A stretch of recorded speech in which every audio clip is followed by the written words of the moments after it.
Өлген адамның жаназа намазын оқу үшін 6 шарт болу керек. Олар мыналар: өлген адамның мұсылман болуы, таза болуы, яғни жуынып таза киімге оралуы. Үшінші, жамағаттың алдында болуы. Төртінші, өлген адамның барлық денесі немесе денесінің жартысының көбісі, я болмаса басымен бірге денесінің жартысы болуы керек. Жаназа намазын оқитын адамның үзірі болмаса тұрып оқуы. Алтыншы, жаназаның жерде болуы, иықта немесе малдың үстінде болмауы керек. Жаназа намазы парыз кифая болғандықтан, кейбір мұсылмандар оқыса, басқаларға міндет емес. Жаназа намазын жамағатпен оқу шарт емес.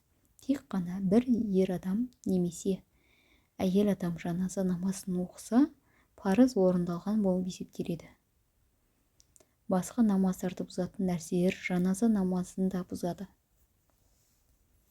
Намаз оқылуы мәкрух болып есептелетін 3 уақыттан басқа уақыттарда жаназа намазын оқуға болады. Жаназа намазының рүкіндері 4 тәкбір мен қиям. Сәлем беру уәжіп.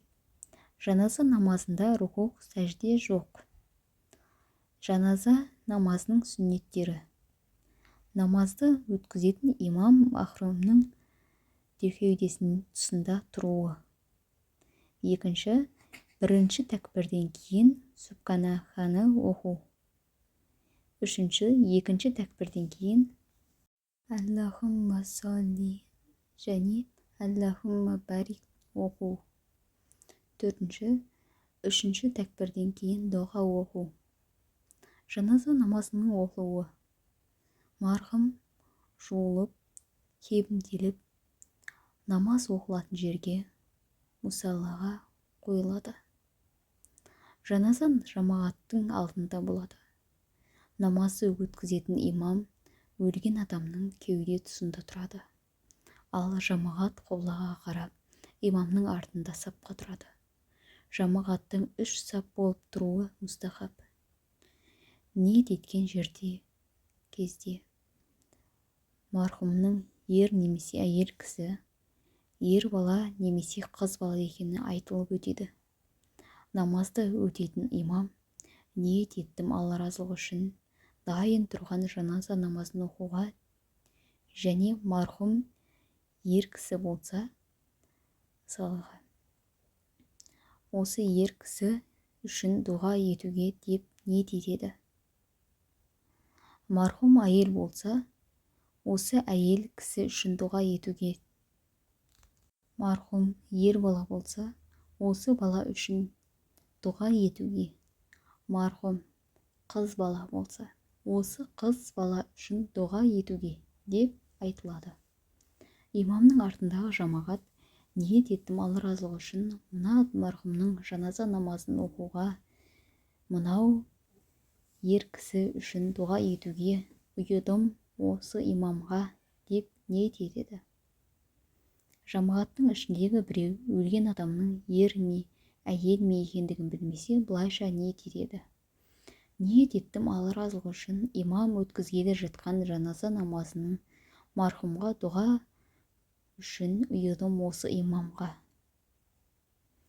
Ниет еткеннен кейін имам дауыстап оның артынан жамағат іштерінен Аллаху акбар деп бірінші тәкбірді алып, басқа намаздағыдай құлақ қағып, қол байлаған соң субханаканы оқиды. Басқа намаздарда оқылмайтын субханаканы да уә жәллә сәнәук сөзі де оқылады. Субханака оқылғаннан кейін қол көтерілмей имам дауыстап, ал жамағат іштерінен Аллаху акбар деп екінші тәкбірді алады. Имам да жамағат та іштерінен Аллахумма салли және Аллахумма барик оқиды. Содан кейін қол көтермей тағы да Аллаху акбар деп үшінші тәкбір алады да жаназа дұғасын оқиды. Жаназа дұғасын білмейтін адам құнут дұғасын оқуға болады. Содан кейін қол көтермей тағы да Аллаху акбар деп төртінші тәкбірді алып, ештеңе оқымастан әуелі оң жаққа басын бұрып «Әссәләму алейкум уа рахматуллах» дейді. Содан кейін сол жаққа бұрып «Әссәләму алейкум уа рахматуллах» деп жаназа намазын бітіреді. Жаназа намазының 3-ші тәкбірінен кейін оқылатын дұғалар. Әр жаназа үшін мына дұға оқылады.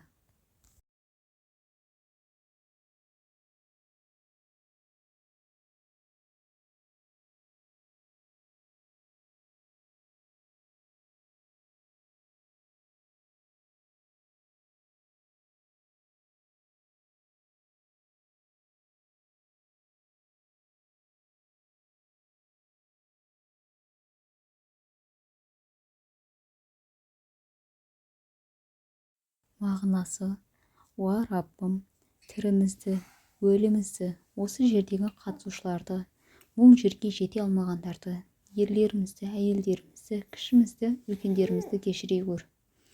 Уа Раббым, бізден кейінгі жаңа ұрпақтарды мұсылман қылып жарат.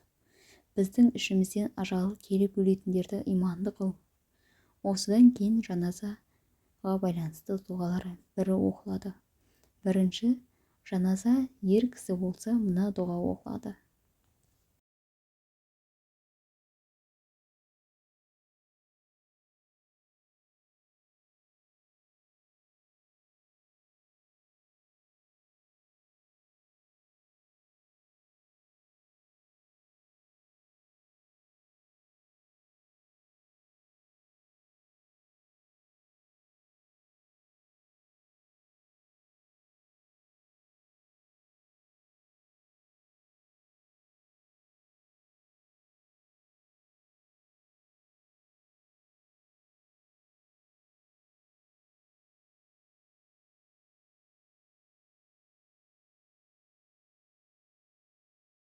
Мағынасы: Раббым, бұл өлген кісіге таза ауада мәңгі рахат, шексіз мейіріммен күнәларын кешіріп, жәннатта өмір бер.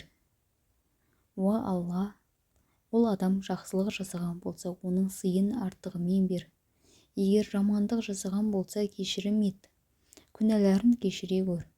Бұл марқұмды мейірім шапағатыңа бөлеп, ақырет күнінде үлкен мәртебеге жеткіз. Уа мейірімділердің мейірімдісі Алла. Жаназа әйел адам болса, осы дұға оқылады.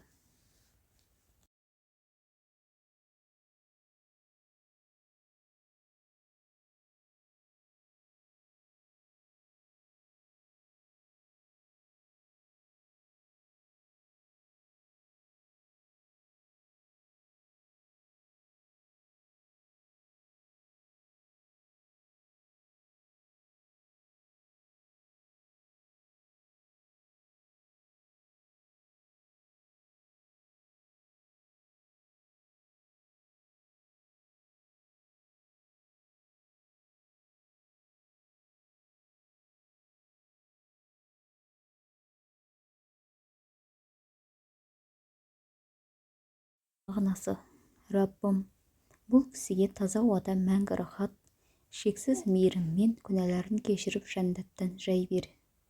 Уа Алла, бұл марқұм жақсылық жасаған болса, сыйын артығымен бер.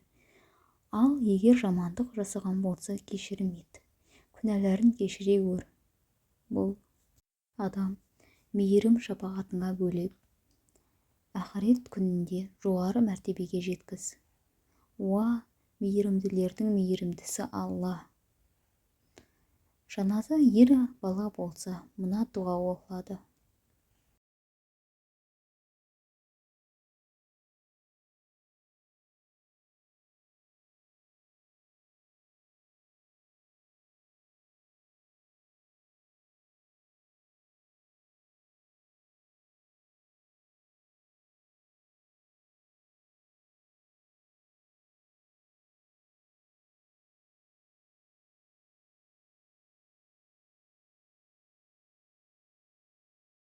Мағынасы: Алла, мына баланы жәннатта бізді қарсы алушы ете көр. Уа Алла, бұл баланы біз үшін шапағатшы қылып, шапағатын қабыл ала көр. Жаназа қыз бала болса, мына дұға оқылады.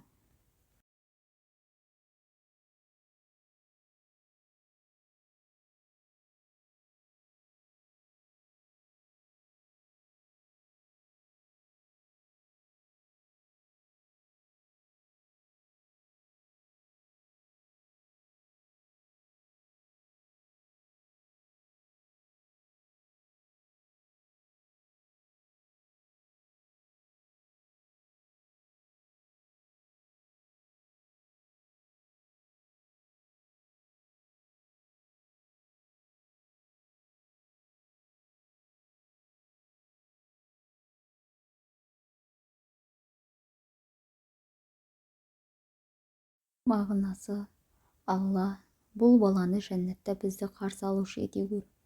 Уа Алла, бұл баланы біз үшін шапағатшы қылып, шапағатын қабыл ала гөр. Жаназа дұғаларын білмейтін мына аятты дұға ниетімен оқыса болады.